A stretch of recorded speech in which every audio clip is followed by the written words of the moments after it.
by looking at the ethnic claims people make over the land of Palestine. Joseph was of the opinion that the Jewish people have a claim over the land of Palestine because they've had an existence in this land for thousands of years, which everyone accepts. Everyone agrees to that claim. That claim, as far as it goes to highlight the point that the Jewish people have been there for a very long time. My contention was in response that that claim does not justify the current atrocities that are taking place on that land.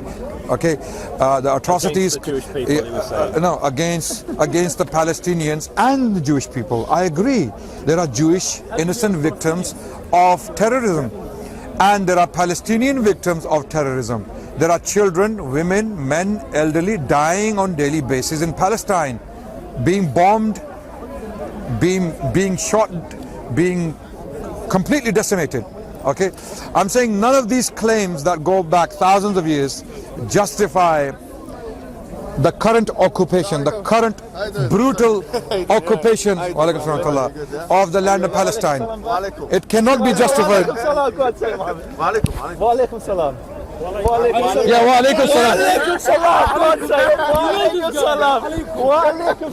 alaikum salam. No problem. For the camera. No, wa alaikum salam. He can't say wa alaikum salam because he thinks I might have wished death be upon him. Sa'am alaikum, which I did. I said assalamu alaikum, and he refuses to say wa alaikum salam. But thank you. Now I'm gonna say wa alaikum salam. Thank you, Aki. Thank you. May peace be upon you. I'll say it in the English language so that people don't misunderstand. Okay, I'm saying assalamu alaikum. Peace be upon you. No problem. He's still our brother. He's a bit lost. He's our brother. He's a bit lost, but he's our brother.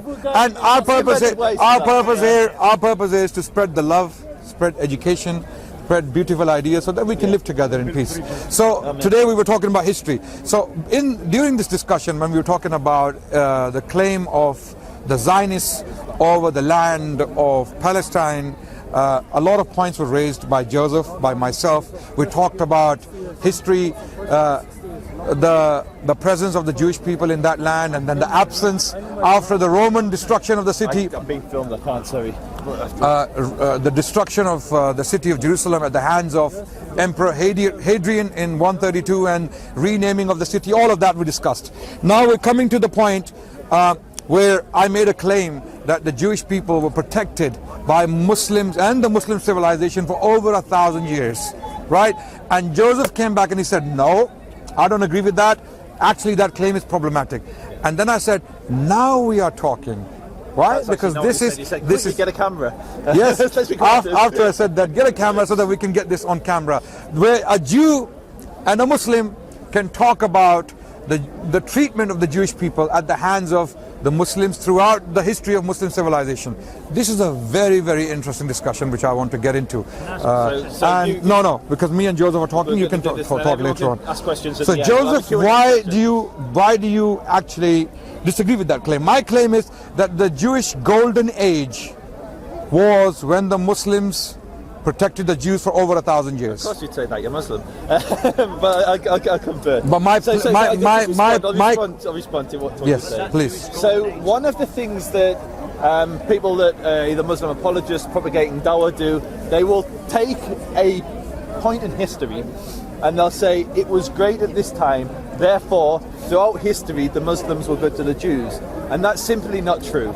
There were Muslims that oppressed Muslims throughout history, so of course there were Muslims that oppressed Jews throughout history. Okay. So I'll give you an example. In Morocco, you had a caliphate called the Almohads, and they said to the Jewish people that were living there, either you convert to Islam, which is against Islam. You're going to tell me the Quran says that it doesn't say that, but either convert to Islam or we kill you. So Jews fled en masse from Morocco. And they went to Egypt, they went to various places, usually under other Muslim caliphates that were more favourable to the Jews.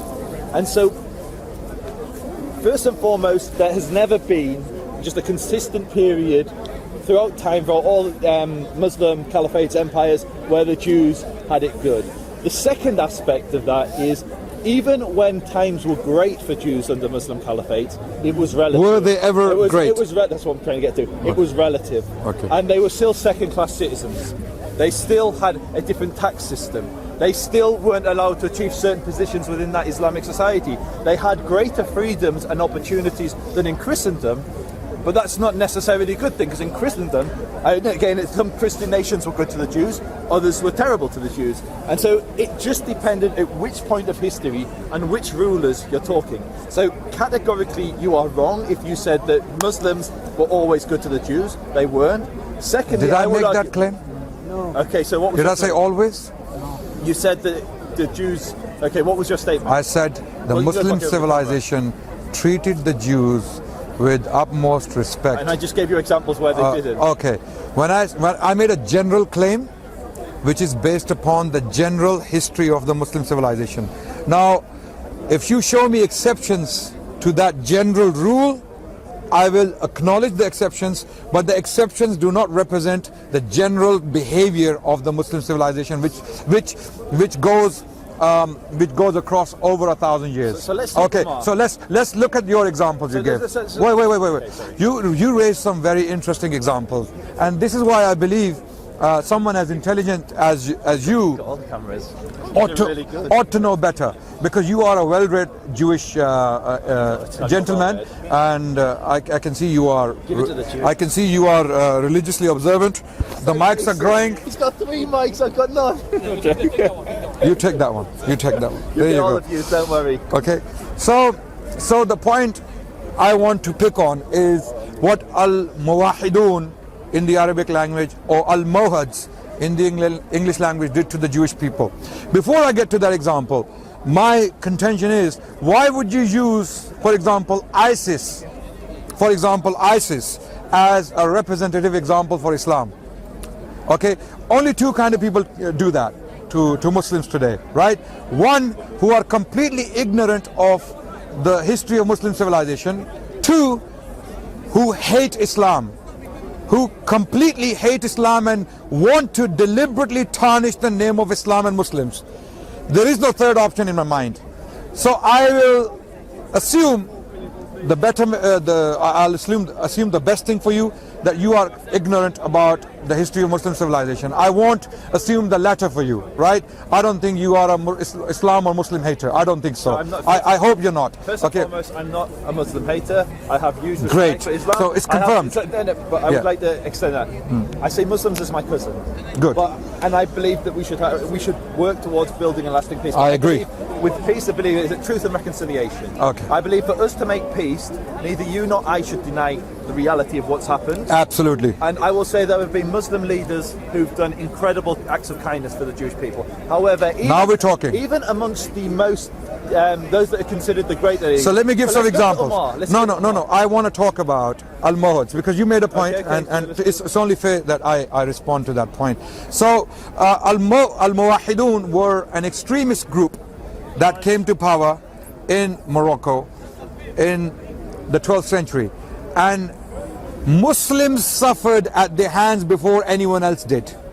And in fact, when they did persecute Muslims, Christians as well as Jews, who protected the Jews, who gave refuge to the Jews?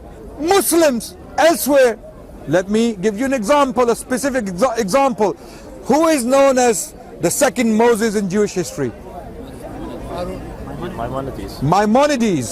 Maimonides faced the Almohads firsthand.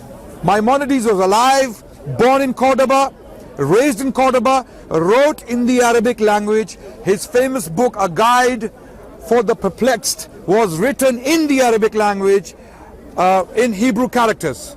He was a scholar of Judaism who is known as the second Moses in Jewish history. He was so important that he was given this title, and he wrote Jewish commentaries on the Torah, and he flourished in a Muslim society. Now Almohads came on the scene and they forced him to accept Islam, which we wholeheartedly condemn. Muslims are condemning that. How do we know that? Maimonides, having pretended to accept Islam, moved to Egypt. Now when he went to Egypt, he went back to Judaism, and then there the judges put him on trial for apostatizing from Islam. What happened? He goes to court, and who testifies?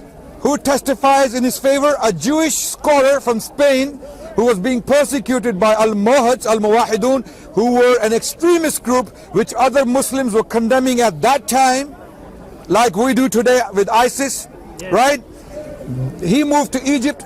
There, Muslims came to rescue him, and they said his conversion was forced. Therefore, it was not a conversion. That rule does not apply on him, and he was left alone. And he became what? He became a physician directly to the brother of the Sultan. The Sultan's brother was Malik al-Afdal, the brother of Sultan Salahuddin Ayyubi, Saladin. Okay, so he was protected by the Muslims against a persecution by the Muslims. Okay, so this is very clear. This is the example you gave didn't actually help your case.